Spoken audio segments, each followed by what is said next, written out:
Hello and welcome friends, मैं हूं आकाश कोटनाला। आप देख रहे हैं yoga and Ayurveda science YouTube channel. दोस्तों, आज फिर से न्यू टॉपिक न्यू लेक्चर लेकर के मैं आप सभी के बीच उपस्थित हूं। आज हम यहां पर दर्शन सीरीज को आगे बढ़ाते हुए चारवाक दर्शन का न्यू टॉपिक न्यू लेक्चर आपको यहाँ पर देने वाले हैं। आज हम यहाँ पर चारवाक दर्शन में वर्णित जगत के बारे में चर्चा करेंगे। चारवाक दर्शन है या फिर अन्य दर्शन है या फिर योग ग्रंथों से संबंधित आपको चैनल पर लगभग 500 प्लस लेक्चर्स दिए जा चुके हैं। आप इन वीडियोज को देख सकते हैं, कुछ नया सीख सकते हैं, किसी भी एग्जाम की तैयारी कर सकते हैं। यहाँ पर हमने दर्शन की सीरीज यहाँ पर प्रारंभ की है। अभी तक मैंने आपको यहाँ पर चारवाक दर्शन के लगभग 3 से 4 लेक्चर यहाँ पर दिए हैं, जिसमें कि हमने चारवाक दर्शन का परिचय जाना है, उसमें वर्णित प्रमाणों के बारे में चर्चा की है। आज हम यहाँ पर जगत के बारे में जानेंगे। उससे पूर्व जो ये चारवाक दर्शन है, थोड़ा सा इसका परिचय यहाँ पर रिपीट कर देते हैं। तो जैसे कि मैंने आपको पूर्व में बताया था कि चारवाक दर्शन भारत का एक अत्यंत प्राचीन दर्शनों में से एक माना जाता है। चारवाक दर्शन भारतीय दर्शन के अवैदिक दर्शन की श्रेणी के अंतर्गत आता है। वैदिक दर्शन या फिर अवैदिक दर्शन यानी कि आस्तिक और नास्तिक दर्शन क्या हैं, कितने हैं, कौन कौन से हैं, सबके बारे में मैं आपको अलग से लेक्चर में बता चुका हूं। आप इस लेक्चर को देखना चाहते हैं तो आप वीडियो के ऊपर आई के बटन पर क्लिक करके देख सकते हैं। तो ये जो दर्शन है चारवाक दर्शन है, यह अवैदिक अर्थात नास्तिक दर्शन है। आगे हमें यहाँ पर याद रखना है कि जो ये दर्शन है, जो ये प्रमाणों के बारे में अगर जो चर्चा करें तो ये जो दर्शन है सिर्फ और सिर्फ एक ही प्रमाण को स्वीकार करता है और वो है प्रत्यक्ष प्रमाण। प्रमाण कितने हैं यह हमने अन्य दर्शनों में भी पढ़ा है। तो जगत के बारे में क्या करता है, तो जगत क्या है प्रथम यहाँ पर देखते हैं। तो चारवाक दर्शन ईश्वर के अस्तित्व को नहीं मानता, अतः वह प्रत्यक्ष के आधार पर ही जगत के कारणभूत द्रव्य की खोज करता है। जो ये चारवाक दर्शन है, जो चारवाक दर्शन को मानने वाले हैं, अब ये चारवाक दर्शन को मानने वाले कौन हैं या फिर चारवाक दर्शन के प्रवर्तक कौन हैं, ये मैं आपको पूर्व में बता चुका हूँ, पहले ही बता चुका हूँ। तो यहाँ पर याद रखिएगा कि जो चारवाक दर्शन है यह अस्तित्व नहीं मानता किसके, ईश्वर का, यानी कि ईश्वर को नहीं मानता। नहीं मानने के कारण ही हम और वेदों को न मानने के कारण ही इस दर्शन को हम अवैदिक अर्थात नास्तिक दर्शन कहते हैं। अतः वह प्रत्यक्ष के आधार पर ही जगत के कारणभूत द्रव्य की खोज करता है। कहते हैं जो ये जगत बना है, जगत भी जो इनके जो प्रत्यक्ष दिखने वाले जो भूत द्रव्य हैं उन्हीं के द्वारा, उन्हीं के कारण मिलकर के बना है। जैसे कि हम अन्य दर्शनों में या फिर अन्य ग्रंथों में हम अलग अलग रूपों में देखते हैं जगत की उत्पत्ति के विषय में, लेकिन यहाँ पर इन्होंने कहा कि जो प्रत्यक्ष दिखने वाले जितने भी भूत द्रव्य हैं, इनके संगठन से, इनके संयोग से जगत का निर्माण हुआ है। उसमें ईश्वर का कोई भी अस्तित्व स्वीकार करने की आवश्यकता नहीं है। आगे आप देखेंगे कि जगत की उत्पत्ति कैसे हुई, इस विषय में चारवाक क्या कहते हैं। तो कहा है चारवाक दर्शन जगत के मूल में 4 भूत द्रव्य को स्थित बतलाता है। ये 4 भूत द्रव्य कौन कौन से हैं, तो पृथ्वी, जल, तेज और वायु। ये जो लेक्चर है छोटा सा होने वाला है लेकिन आपके लिए काफी यूजफुल है। आप यहाँ पर देखेंगे, कहते हैं कि जो चारवाक दर्शन है यह जगत के मूल में 4 भूत द्रव्य को स्थित बतलाता है।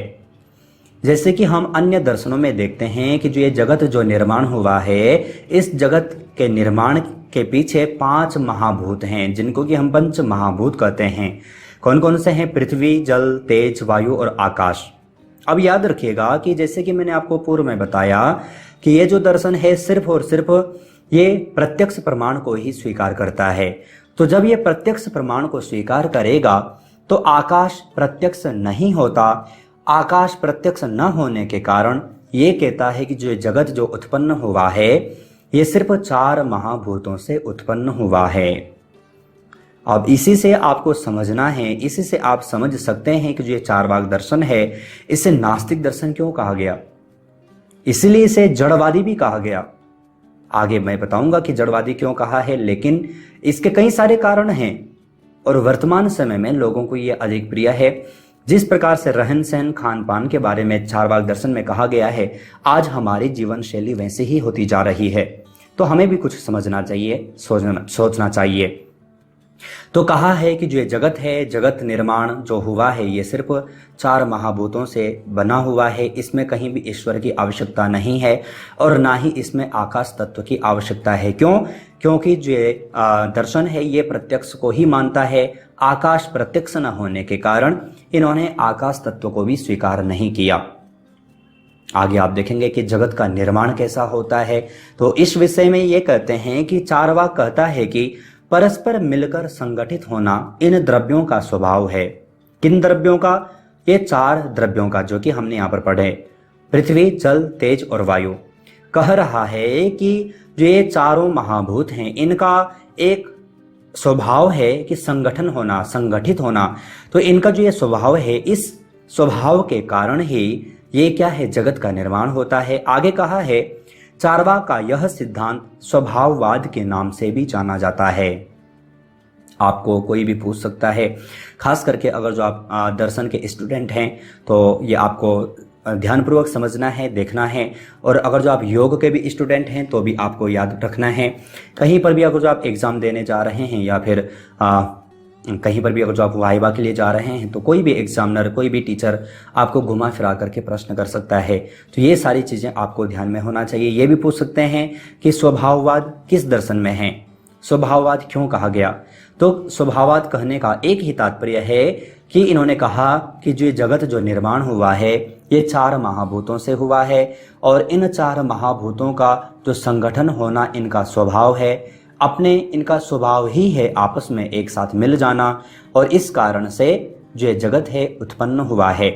जबकि हम अन्य दर्शनों के रूप में देखें तो अन्य दार्शनिक कहते हैं कि जो ये जगत है इसको बनाने वाला कोई ना कोई अवश्य है, जो कि जिसे हम ईश्वर के नाम से जानते हैं।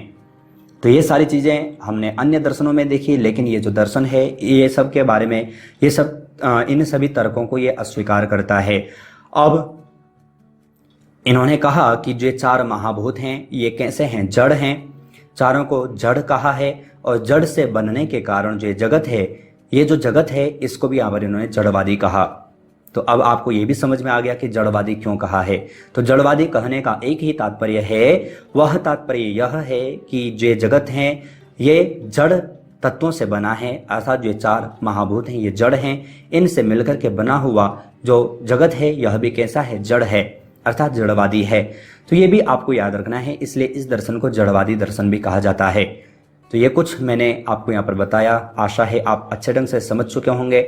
आत्मा तत्व के विषय में भी ये कुछ अलग अलग बातें करता है जो कि मैं आपको अन्य लेक्चर में देने वाला हूँ। आज हमने यहाँ पर जगत को जाना है।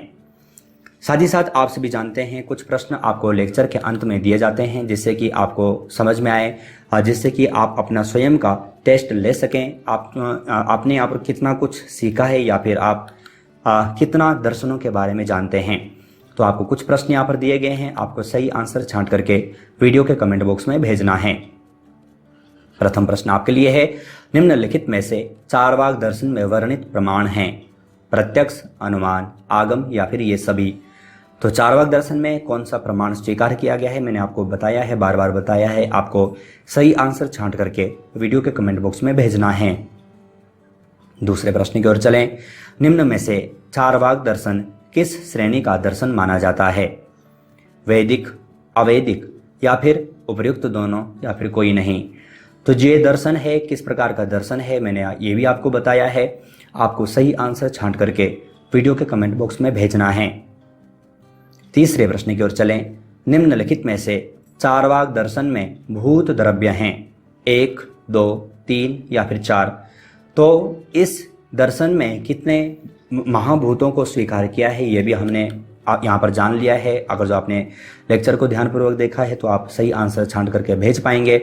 साथ ही साथ आपको बता दें जो ये प्रश्न हैं ये प्रश्न आपको किसी भी एग्जाम में पूछे जा सकते हैं, कोई भी एग्जामिनर आपसे पूछ सकता है। इसलिए इसी प्रकार से प्रश्नोत्तरी सीरीज की चैनल की ओर से 3 बुक पब्लिश की जा चुकी हैं।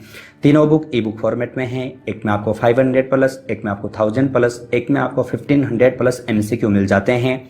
तीनों ग्रंथों में योग के 10 से 20 ग्रंथों से संबंधित प्रश्न लिए गए हैं। अगर जो आप इन बुक्स में से किसी को भी डाउनलोड परचेस करना चाहते हैं तो आप वीडियो का कमेंट बॉक्स, वीडियो का डिस्क्रिप्शन बॉक्स चेक कर सकते हैं, वहां पर आपको सारी जानकारी मिल जाएगी। नेक्स्ट चौथे प्रश्न की ओर चलें, निम्न में से बौद्ध दर्शन में प्रमाणों का वर्णन किया गया है। प्रत्यक्ष, अनुमान, उपर्युक्त दोनों कोई नहीं। तो बौद्ध दर्शन में कितने प्रमाण हैं मैंने वहां पर आपको बताया है, बौद्ध दर्शन की श्रेणी में बताया है। आपको सही आंसर छांट करके वीडियो के कमेंट बॉक्स में भेजना है। आज हमने यहाँ पर दर्शन सीरीज का एक और दर्शन यहाँ पर जाना है, उसका एक नया टॉपिक यहाँ पर जाना है। आशा है ये लेक्चर आपके लिए यूजफुल था। अगर जो यूजफुल था तो आप वीडियो को लाइक जरूर कीजिएगा, साथ ही साथ अपने फैमिली फ्रेंड्स लोगों तक जरूर शेयर कीजिएगा। अगर जो आपने चैनल पर अभी तक अगर जो आप सब्सक्राइब नहीं किया है तो आप चैनल को सब्सक्राइब भी कर सकते हैं। और अगर जो आप चैनल से और अधिक जुड़ना चाहते हैं तो आप जैसे ही चैनल पर ज्वाइन बटन पर क्लिक करेंगे तो आपके समक्ष चैनल की ओर से कुछ प्लान नजर आ जाएंगे। आप कोई भी प्लान चूज कर सकते हैं, किसी भी लेक्चर को आप सबसे पहले देख सकते हैं। तो आज हमने यहाँ पर चारवाक दर्शन में जगत के बारे में चर्चा की। इसी प्रकार से न्यू टॉपिक, न्यू लेक्चर्स के साथ आप सभी से फिर से मुलाकात होगी, लेकिन तब तक आप अपना और अपनी फैमिली का बहुत ख्याल रखिएगा। बाय।